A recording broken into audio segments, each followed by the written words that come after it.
ناظرین کبھی آپ غور کریں تو ہم خود اس قدر اپنے قریب نہیں ہیں جس قدر اللہ کی ذات ہمارے قریب ہے. ہم شاید اپنا غیر ہوں لیکن وہ اپنا ہے، وہی اپنا ہے. ہم اپنے لیے شاید غیر ہوں، ہماری اپنی خواہشات، تمنائیں، آرزوئیں، ہمارے غصے، ہماری نفرتیں، قدورتیں، ہمارا نفس امارہ، یہ نفس شاید ہم خود نہ ہوں، یہ ہمارا غیر ہو. لیکن اللہ غیر نہیں ہے، وہ اپنا ہے. اس اعتبار سے وہ اتنا قریب ہے، اتنا قریب ہے کہ نظر نہیں آتا. وہ حافظ شیرازی نے کہا تھا کہ میں آنے عاشق و معشوق ہیچ حائل نیست، تو خود حجاب خودی حافظ از میاں برخیز. کہتا ہے کہ اللہ اور بندے کے درمیان، عاشق اور معشوق کے درمیان کوئی چیز حائل نہیں ہے. اگر حائل ہو تو تم خود ہی حائل ہو. حافظ جی تو اپنا حجاب خود ہے، درمیان سے اٹھ کے چلا جا. پہلی بات تو انتہائی قرب ہے جس کی وجہ سے ہم اللہ کو نہیں دیکھ سکتے. بہت قریب ہے. جنہیں میں ڈھونڈتا تھا آسمانوں اور زمینوں میں، وہ نکلے میرے خلوت خانہ دل کے مکینوں میں. بہت قریب ہے وہ. ارض و سما کہاں تیری وسعت کو پا سکے، میرا ہی دل ہے وہ کہ جہاں تو سما سکے. تو وہ تو ہمارے دلوں میں رہتا ہے اور خود کہتا ہے کہ انا عند من کثرت القلوب، میں ان لوگوں کے ہاں ہوتا ہوں جن کے دل ٹوٹے ہوئے ہوتے ہیں. علامہ نے بھی کہا کہ شکستہ ہو تو عزیز تر ہے نگاہ آئینہ ساز میں. دل جتنا ٹوٹا ہوا ہو وہ اتنا قریب اور آ جاتا ہے. تو پہلی بات تو قرب کی بات ہے. دوسری بات کچھ نظام کی بات بھی ہے.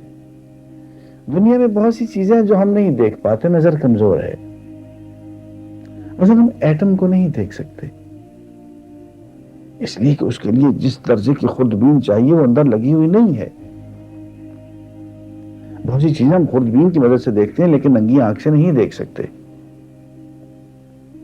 ہم روح کو نہیں دیکھ سکتے، ہم ہوا کو نہیں دیکھ سکتے. ہم درد کو محسوس کرتے ہیں لیکن درد کو دیکھ نہیں سکتے. بہت سی چیزیں جو ہمیں نظر نہیں آتی.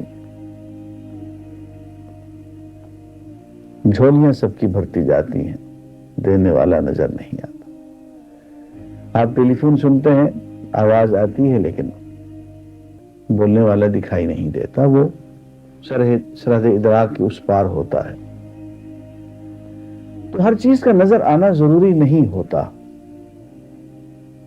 ہاں امید ہے، لیے بیٹھے ہیں، اسی آس پہ بیٹھے ہوئے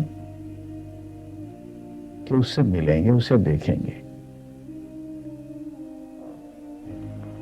اس کا دیدار کریں گے. لیکن اس جہان میں جہاں پہ ہمیں یہ محدود جسم دیا گیا، محدود زندگی دی گئی، محدود ہوا سے خمسہ دیے گئے، وہاں پہ اس کو دیکھنا.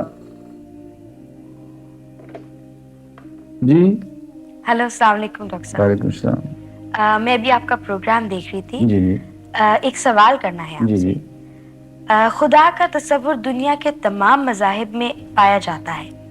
کیا اسلام کا تصور خدا بھی وہی ہے یا پھر اسلام نے اللہ تعالیٰ کا تصور دنیا کے تمام مذاہب سے الگ دیا ہے؟ ایسا اگر ہے تو کیوں؟ اس کی ذرا کچھ تفصیل بتا دیجیے. میں عرض کرتا ہوں، پہلے اپنے سوال کے جواب تو دے لوں جو میں دے رہا ہوں، تو میں اس کے بعد پھر آپ کے سوال کی طرف بھی آتا ہوں. جی ضرور.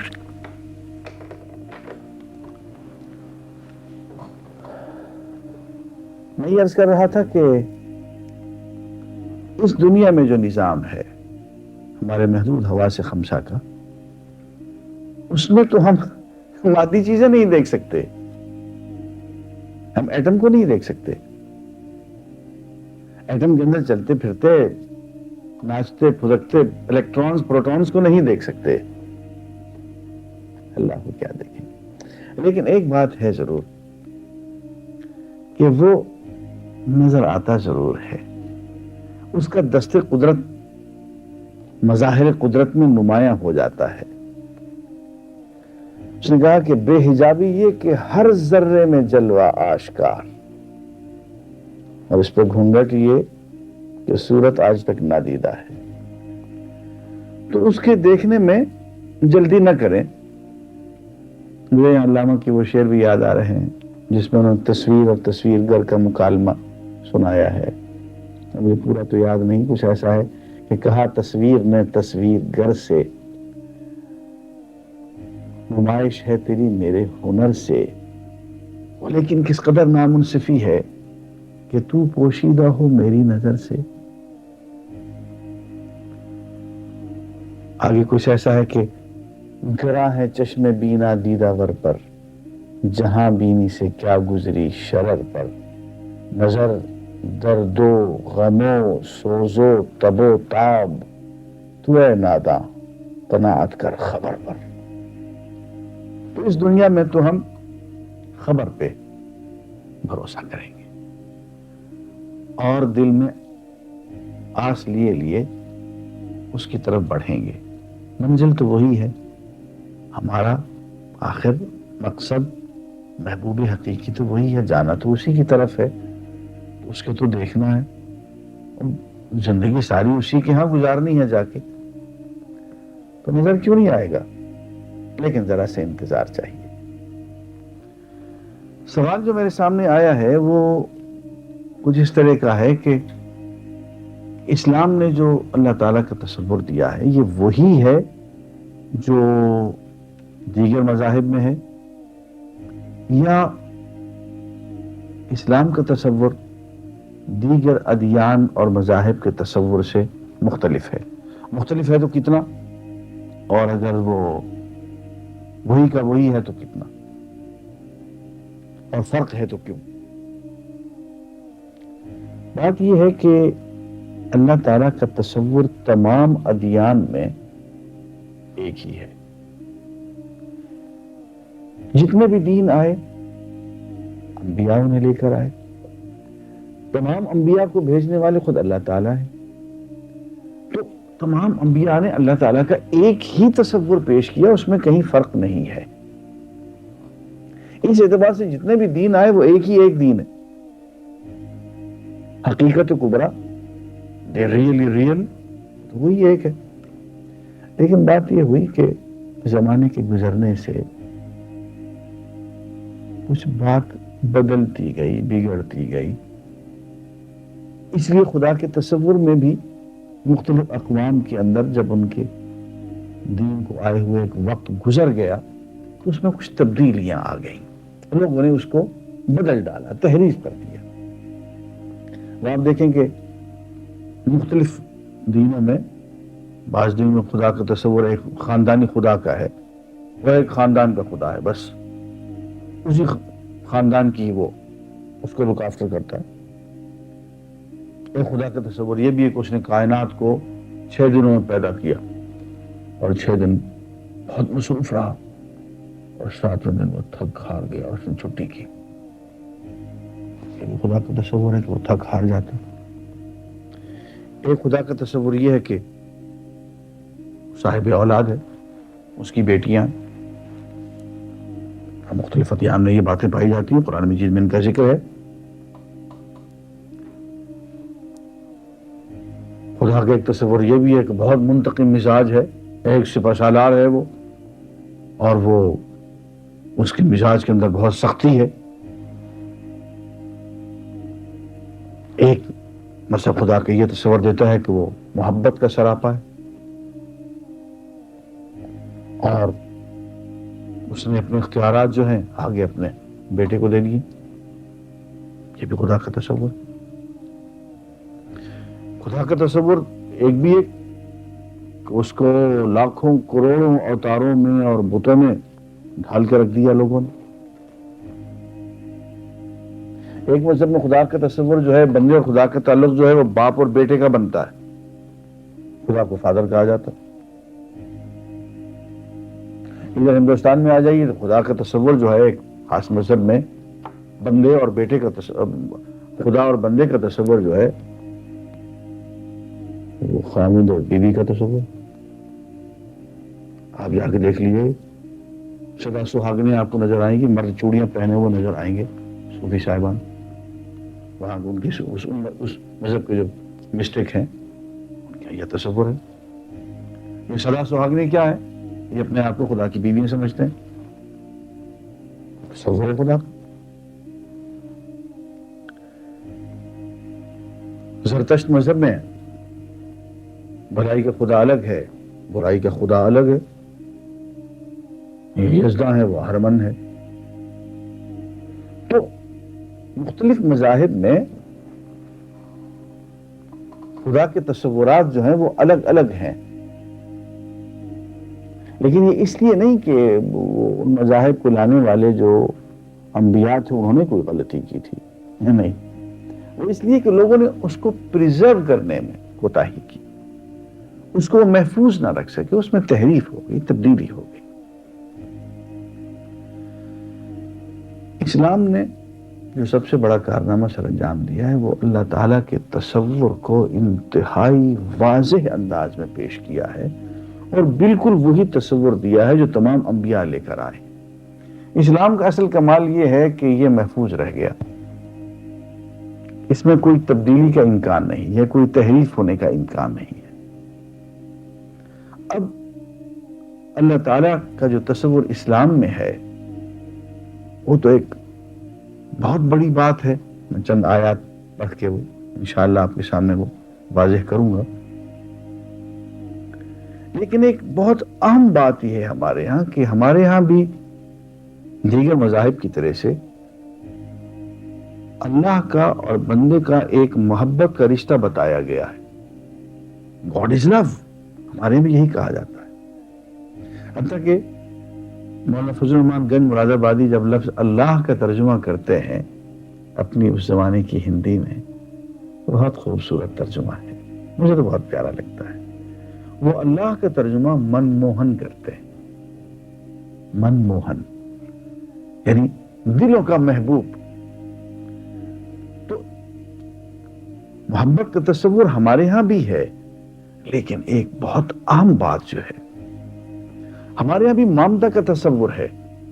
اس لفظ جو قرآن مجید میں حنان کا پایا جاتا ہے، حنا یا حنو، ماں کی مامتا والی محبت کے لیے استعمال ہوتا ہے. ایسے ہی باپ کے لیے اور الفاظ استعمال ہوتے ہیں. ودود کا لفظ اللہ تعالیٰ کے لیے ودود کا لفظ ہے دوست، پیارا. اور اس قسم کے بہت سے الفاظ ہیں. رؤوف کا لفظ ہے، رأفت باپ کی محبت کو کہتے ہیں. لیکن ایک اہم بات یہ ہے کہ اسلام میں جسمانی رشتے کی نسبت سے محبت کا اظہار نہیں کیا گیا. خدا کو کہیں باپ نہیں کہا گیا، خدا کو کہیں، اللہ تعالیٰ کو کہیں خامد نہیں کہا گیا. اللہ اور بندے کا رشتہ خامد اور بیوی کا رشتہ نہیں ہے. اللہ اور بندے کا رشتہ باپ اور بیٹے کا رشتہ نہیں ہے. ان رشتوں سے بہت بالا تر، ان رشتوں سے بہت بلند تر ایک رشتہ وہ بھی محبت کا ہے، شفقت کا ہے، مامتا کا ہے. لیکن وہ جسمانی رشتوں کا کہیں ذکر نہیں ہے، ان سے بہت بلند تر قرار دے دیا گیا ہے. ہاں، اب اللہ تعالیٰ کے بارے میں جو تصور ہے وہ اتفاق سے میری یہ کتاب وجود باری تعالیٰ اور توحید موجود ہے. میں نے اکثر پروگرام اسی کتاب میں سے دیے ہیں. اب اس میں قرآن کا تصور خدا جو ہے وہ موجود ہے. اس میں دیکھیے ارشاد ہے، اللہ لا الہ الا هو الحی القیوم لا تأخذہ سنۃ ولا نوم. میں عربی پڑھنے کی وجہ سے ترجمہ پڑھتا ہوں کہ اللہ کے سوا کسی کی بندگی نہیں، وہ تنہا بندگی کے لائق ہے، وہی جیتا ہے اور سب اس کے سہارے جیتے ہیں۔ حی وہ ذات جو زندگی کا مصدر ہو، منبع ہو، اپنے آپ سے خود زندہ ہو، کسی نے اس کو زندگی عطا نہ کی ہو۔ قیوم وہ ذات جو از خود قائم ہو، کسی اور نے اس کو قائم نہ کیا ہو۔ اور دنیا میں کائنات میں کوئی بھی اگر قائم ہے تو اس کی، قیوم کی، اللہ کی وجہ سے قائم ہے، یعنی اپنے آپ سے خود قائم اور سب کو قائم رکھنے والا۔ حی قیوم، زندگی دینے والا، قائم رکھنے والا۔ الا لہ الخلق ولہ الامر، دیکھو پیدا بھی اسی نے کیا ہے اور پیدا کرنے کے بعد نظام بھی وہی چلاتا ہے، امر بھی اسی کا چلتا ہے۔ تو حی ہے، قیوم ہے، اور فرمایا نہ اس کو اونگ آتی ہے نہ نیند۔ آسمانوں اور زمین میں جو کچھ ہے سب اسی کا ہے، کون ایسا ہے جو اس کے سامنے اس کی اجازت کے بغیر سفارش کر سکے؟ جو لوگوں کے روبرو ہے اور جو ان کے پیچھے ہے وہ سب کو جانتا ہے، اور وہ اس کے علم کے حصے کا احاطہ نہیں کر سکتے، ہاں مگر جتنا وہ چاہے، جتنا وہ علم عطا کر دے۔ اس کا تخت آسمانوں کو اور زمینوں کو سمائے ہوئے ہے، ان آسمانوں کو اور زمین کی نگرانی اس کو تھکاتی نہیں ہے، اور وہی اوپر اور بڑا ہے۔ اب ایک جگہ یوں فرمایا وَهُوَ الْغَفُورُ الْوَدُودُ ذُو الْعَرْشِ الْمَجِيدُ فَعَّالٌ لِمَا يُرِيدُ، وہی گناہوں کا بخشنے والا ہے، بندوں سے محبت کرنے والا ہے، تخت کا مالک ہے۔ اور فرمایا وَإِن مِّن شَيْءٍ إِلَّا يُسَبِّحُ بِحَمْدِهِ، اور کوئی چیز نہیں جو اس کے حمد کی تسبیح نہ پڑتی ہو۔ اور فرمایا وَلَهُ أَسْلَمَ مَن فِي السَّمَاوَاتِ وَالْأَرْضِ، اور آسمانوں میں اور زمین میں جو کچھ ہے سب اس کے زیر فرمان ہے۔ فرمایا لَهُ مُلْكُ السَّمَاوَاتِ وَالْأَرْضِ، آسمانوں اور زمین کی بادشاہی اسی کی ہے۔ فرمایا كُلُّ شَيْءٍ هَالِكٌ إِلَّا وَجْهَهُ لَهُ الْحُكْمُ، اس کی ذات کے سوا ہر چیز فانی ہے، اسی کے ہاتھ میں فیصلے کی طاقت ہے۔ فرمایا لَيْسَ كَمِثْلِهِ شَيْءٌ وَهُوَ السَّمِيعُ الْبَصِيرُ، اس کے مانند کوئی چیز نہیں اور وہ سننے والا اور دیکھنے والا ہے۔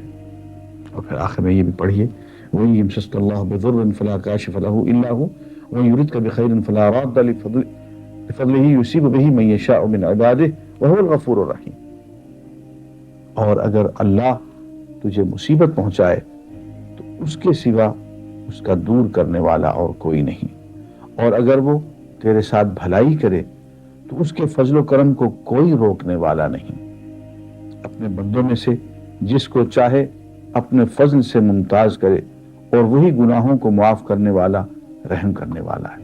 اب قرآن مجید تو ان آیات سے بھرا ہوا ہے، میں نے چند آیات تلاوت کی ہیں جن سے اللہ تعالیٰ کی صفات کا، بلکہ اس کا ایک تصور ابھرتا ہے کہ وہ کیا ہے۔ سورہ فاتحہ ہم پڑھتے ہیں، اس میں بھی اس کا تصور ابھرتا ہے، الحمدللہ رب العالمین، تمام جہانوں کا پالنہار، مالک یوم الدین، الرحمن الرحیم، رحمت کا منبع و مصدر ہے، ہر دم رحمت لٹانے والا ہے، مالک یوم الدین، قیامت کے دن کا مالک ہے، فیصلے کے دن کا۔ تو یہ تصور اللہ تعالیٰ کا ابھرتا ہے، اور اسلام کا تصور جو ہے اس حساب سے تو وہی ہے جو تمام انبیاء لائے، لیکن اس وقت جو صورتحال ہے وہ یہ ہے کہ اسلام کا تصور اللہ تعالیٰ کے بارے میں دیگر تمام ادیان سے بالکل مختلف ہے، اس لیے کہ اللہ تعالیٰ نے حضور اکرم صلی اللہ علیہ وسلم کو بطور آخری نبی کے بھیجا ہے، اور یہ ذمہ داری لے لی ہے کہ اس دین میں، قرآن مجید میں اور قرآن مجید کے تشریح میں اب کوئی تبدیلی اور تحریف نہیں ہو سکے۔ اس سوال کے بعد میں پھر اپنی گفتگو کی طرف آتا ہوں جو ہم نے اس میں شروع کی تھی، اور وہ ہم کچھ سائنس اور اسلام کے بارے میں گفتگو کر رہے تھے۔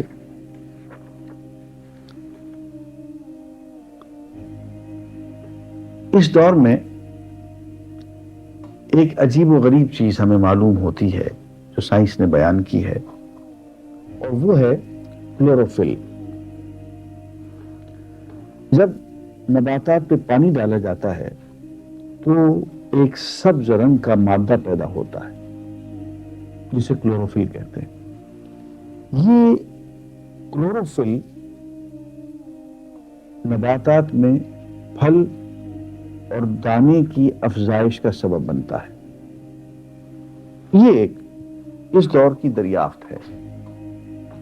حضور اکرم صلی اللہ علیہ وسلم کے زمانے میں، یا اس زمانے میں جب قرآن مجید نازل ہوا، کسی کو اس بات کی خبر نہیں تھی کہ پھلوں کی اور دانوں کی پیدائش کا جو ایک بہت بڑا سبب ہے، ذریعہ ہے، وہ کلوروفل ہے، سبز مادہ ہے۔ لیکن اب آپ ذرا انصاف سے کام لیجئے گا اور قرآن مجید کی اس آیت کو ذرا غور سے پڑھیے اور سنیے۔ یہ آیت سورہ الانعام کی آیت نمبر 99 ہے۔ ارشاد باری تعالی ہے، وَهُوَ الَّذِي أَنزَلَ مِنَ السَّمَاءِ مَاءً فَأَخْرَجْنَا بِهِ نَبَاتَ كُلِّ شَيْءٍ فَأَخْرَجْنَا مِنْهُ خَضِرًا نُخْرِجُ مِنْهُ حَبًّا مُتَرَاكِبًا۔ وہی ہے جس نے آسمان سے پانی برسایا اور اس کے ذریعے نباتات میں سے ہر چیز پیدا کی اور اس میں سبز مادہ پیدا کیا۔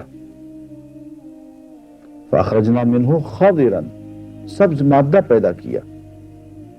نُخْرِجُ مِنْهُ حَبًّا مُتَرَاكِبًا، اور اس سبز مادے سے، جس کے ذریعے سے ہم دانوں کے ڈھیر پیدا کرتے ہیں۔